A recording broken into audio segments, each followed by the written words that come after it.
discuss a little bit of last night's game between the Lakers and the Golden State Warriors. And I want to hit on my main topic as far as the new updated all-time NBA top 10 players list that USA Today came out with. And Undisputed had a little fun with that topic. They were debating back and forth with that. I just want to give my input on that. And mainly, did they finally get Kobe right? And so let's go ahead and get the preseason game out the way first. Not going to delve into that too much because it's just the preseason. Yes, the starters, LeBron James and Russell Westbrook, made their debut. But at the same time, it's nothing to take too seriously. They didn't play too many minutes. They were trying to get their footing after being off for a couple of months, first game back. So that's to be expected. I think Steph Curry and them, I think they played all their preseason games so far, if I'm not mistaken. Westbrook ended up with like just 2 points in 17 minutes. Looked a bit rusty, like he was trying to get his footing together. He ended up with like 7 rebounds, 4 assists. LeBron James 4 of 12 from the field, 9 points. Again, rusty. But the players that really stood out were Dwight Howard and THT. Dwight Howard looked rejuvenated last night. I mean, he looked about 5 years younger last night, and very spry, very bouncy, all that stuff. I mean, those 2 lobs he caught from THT, man. I mean, that brought the house down. Even in the opponent's house, that had caught some of the oohs and ahs from that crowd. Just hella energy from Dwight Howard last night. Ended up with 23 points, 12 rebounds, a block, a steal, 3 assists. Man, just doing it all, man. Doing it all. Shot 8 of 11 from the field. And get this, shot 7 of 11 from the free throw line. Man, if Dwight Howard gives us this production, man, just something close to this on a consistent nightly basis, we're locked and loaded, man. We're really locked and loaded. Even DeAndre Jordan came in and looked a little spry. I know DeAndre Jordan is kind of getting up there in age, but he ended up with 10 points, 9 rebounds, and 2 steals. So that's decent production from a backup center. To cover THT, he ended up with 17 points, 3 rebounds, 2 assists, and in just 20 minutes. 20 minutes. He was doing some razzle-dazzle dribbling out there. I liked his burst tonight. Last night, he showed his hopping ability as well on a couple of those drives. Like, I mean, he leaped over a couple of folks last night for dunks, for cockback, Showtime dunks. That was very, very exciting to see. Very encouraging game last night from THT. Hopefully he keeps this stuff going when the regular season starts, because last year he had a great preseason as well, but kind of had an up and down regular season. So we need to see him continue to improve, expand upon his game, and keep this consistent going forward. Kendrick Nunn ended up with 13 points. The final score was 121 to 114. The Warriors tried to run away with it in like the third quarter, but we made a game of it in the fourth quarter. A furious comeback by us, spearheaded mainly by THT and Dwight Howard. But ultimately, the Warriors were able to hang on. So nothing to get too flustered or down about, just a preseason game. But those little tidbits I was excited about. The only downfall was letting Curry and Jordan Poole and this kid Moody come off the bench. He had 10 points, shot 3 or 4 from the field. Again, the guards going off. That's going to be a glaring thing that I'm going to be looking at this upcoming season to see how our guards play defensively. So we got to shore that up. Everybody else we pretty much held in check, you know. So good game from the Lakers. So I wanted to delve into the main topic. I know what you guys are mainly here for, even if you're not Lakers fans. The USA Today new updated poll as far as the top 10 all-time NBA players. They finally put a little bit more respect on Kobe's name. I think they bumped him up to like 7 because the ESPN list, if I recall last year, I think they had Kobe like 10 or something like that, which was all the way ridiculous. And I put the list up for you guys so you can see their top 10. I think they had Michael Jordan at number 1, LeBron 2, Kareem 3, Magic 4, 5. I think they had like Wilt Chamberlain. 6 was Russell. 7 was Kobe. 8 was Larry Bird. No. I think they had Tim Duncan. No, that's right. They had Tim Duncan like number 9 and Shaq like 10, if I can remember. But I mean that list it's not that bad. The only thing is Wilt Chamberlain and Bill Russell, like I've said before, those are probably some of the hardest people that is going to ever you know what I'm saying, like be able to be judged correctly. You know, because they played against plumbers, and you know, I might be exaggerating a little bit, but come on now, it's like they were playing against guys that were had regular day jobs and stuff like that, especially Bill Russell. And it's going to be very, very hard to judge them accordingly to modern players. I don't even think that they were playing against the skill level of players from like the late 80s and 90s.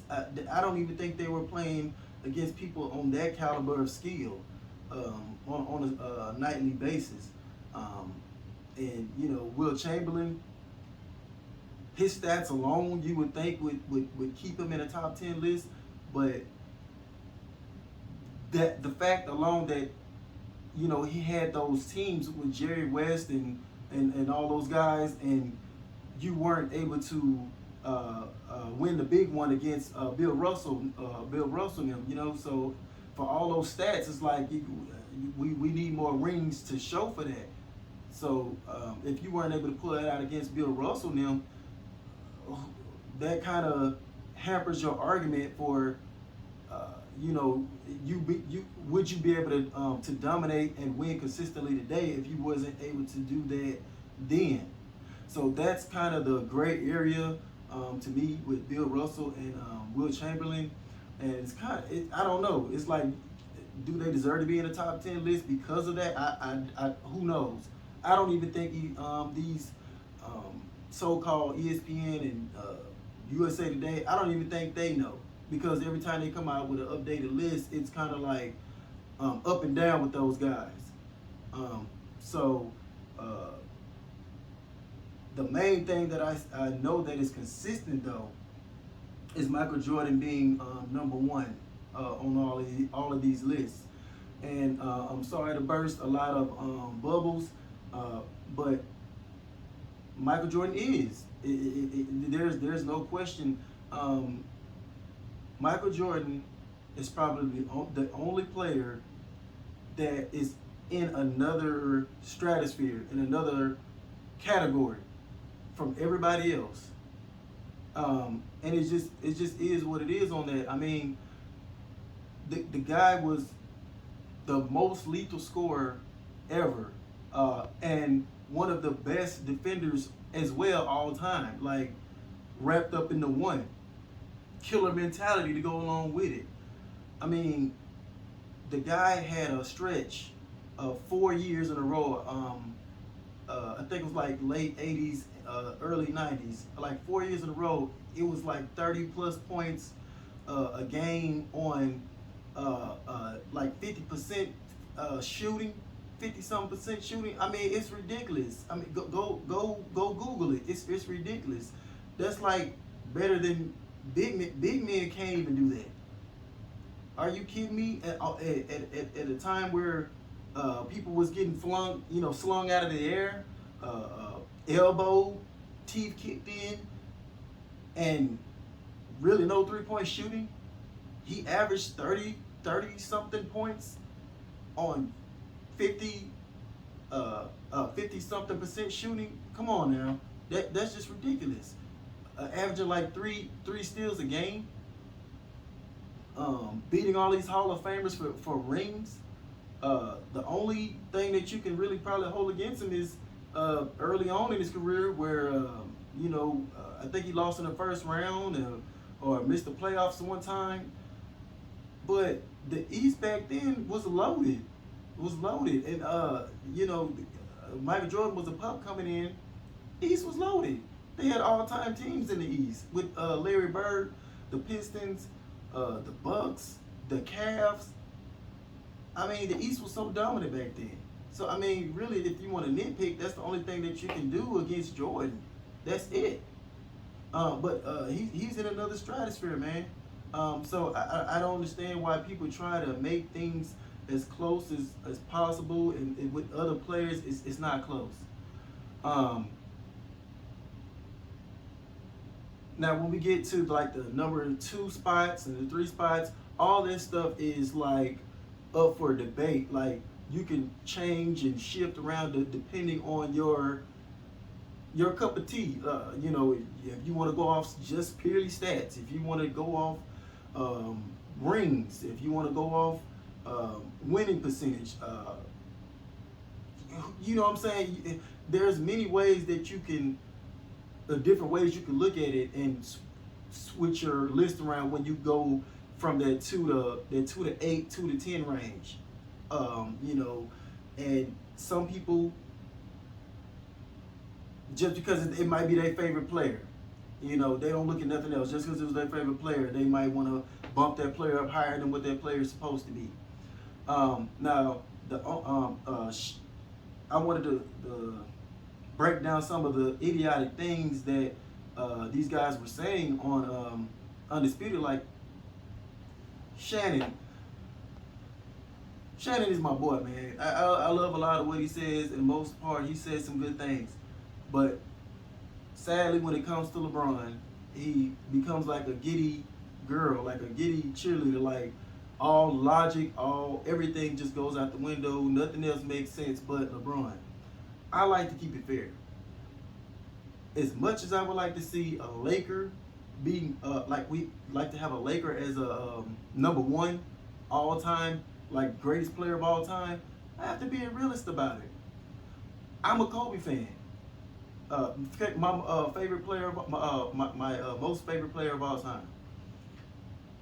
It doesn't hurt me to say that Kobe is not better than Michael Jordan, but for some reason, it hurts, it pains people like Shannon or Nick Wright for somebody to say that Michael Jordan is better than him. It's, you know what I'm saying? So it's like, I don't get it.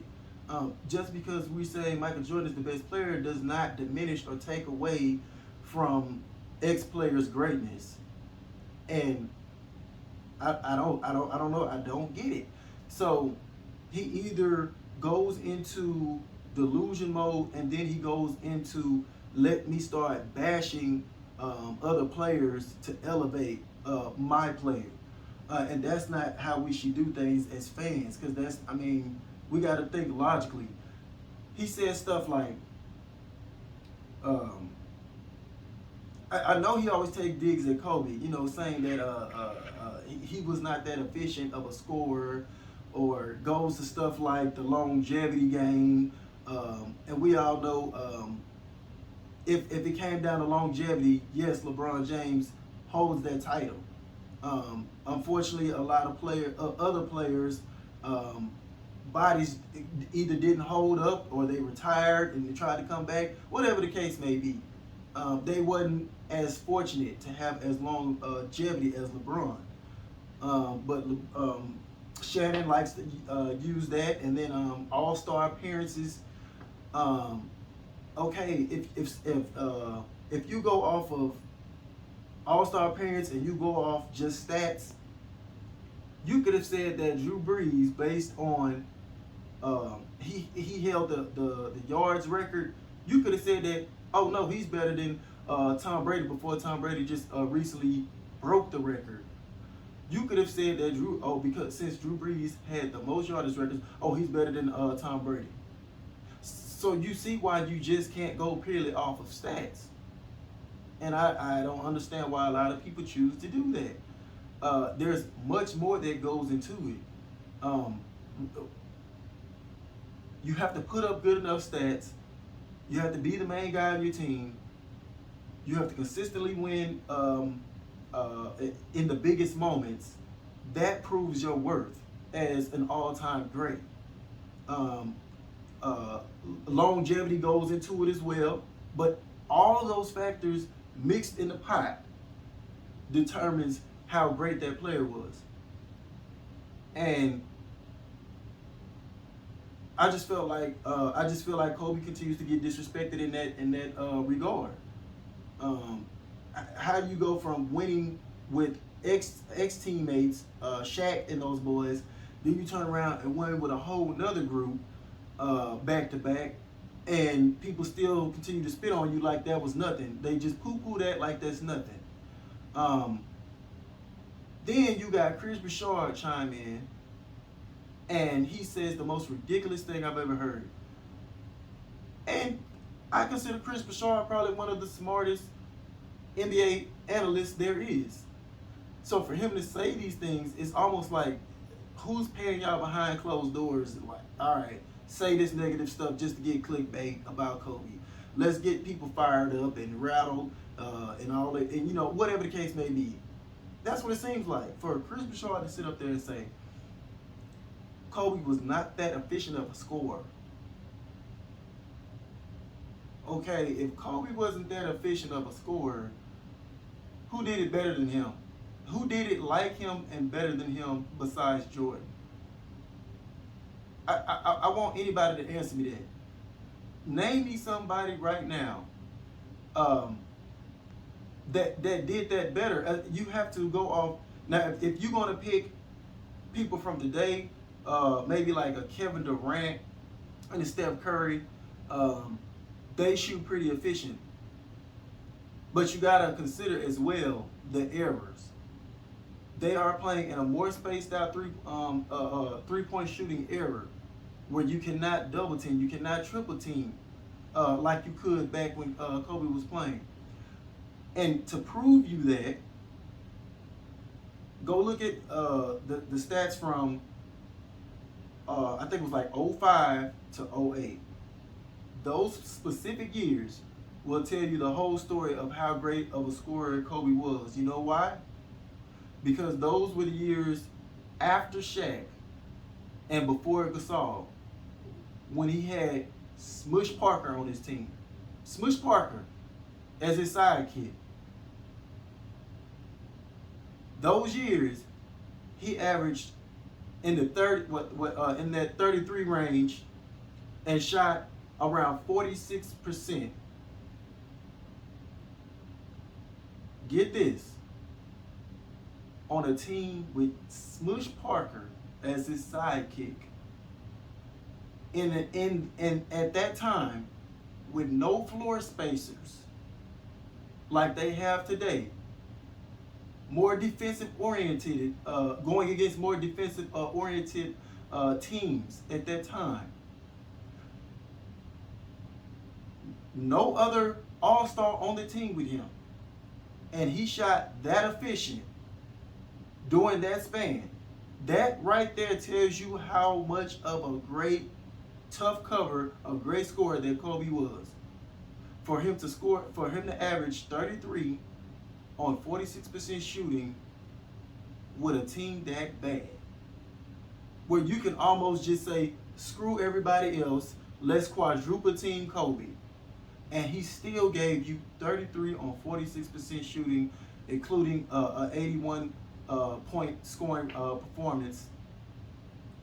And then I think he had a game. He had 60 points in 3 quarters against Dallas. Phil Jackson took him out. The guy probably could have got 100 that game. So for Chris Broussard to get up there and spew that nonsense, I was very, very disappointed in Chris Broussard. It was very sickening to hear him say that. To me, I would have Kobe no lower than 5 on that list. And so I need people to start giving me better reasons as to why Kobe is not talked in the same stratosphere as LeBron James. Shannon and Nick Wright would have you believe that LeBron is in this stratosphere and Kobe is in this stratosphere. But I need more than just, oh, look at his stats. I need more than just, oh, look at longevity. I need to know, if you was to honestly pick a team today, I need to know, why would you choose this player over Kobe? If it, other than Jordan, I need to know legitimately, why would you pick this player this higher over Kobe based off career? Now, then Chris Broussard even said something else stupid about Tim Duncan objectively being better than Kobe. When I lost count on how many times Kobe beat Tim Duncan, and then Tim Duncan never had to go without, like Kobe did those 3 years with no other All-Star on the team.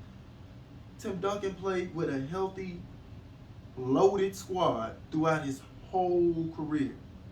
If he was that guy, I need more rings than what he got. 5 is good, but for you to consistently have all that, and the way that Chris Broussard talks about you, you should have more than that. The way they hype him up and try to put him above Kobe, I need to see more. If you was loaded like that with the one of the greatest coaches of all time on your team, it's not making no sense, Chris Broussard. Come on now, y'all got to come a little bit smarter, a little bit harder than that, So it's just ridiculous on how they try to do that. But my thing is, I guess I'm a little bit more happy that USA Today bumped them up the list a little bit more. Finally, somebody's starting to recognize. I don't know, but that's my thoughts on that list. It's not that bad. I had more insight on the other players, but I didn't want to make this video too long. But let me know what y'all list is, and just make it fun. Put reasons why you think X players should be here, X players should be there, and let's chop it up in the comment section down below. But as always, y'all, it's been fun. Thank y'all for watching this video to the end. Please show support to this channel, help it grow by sharing, and subscribing. And I'll catch you guys on the next one. Peace.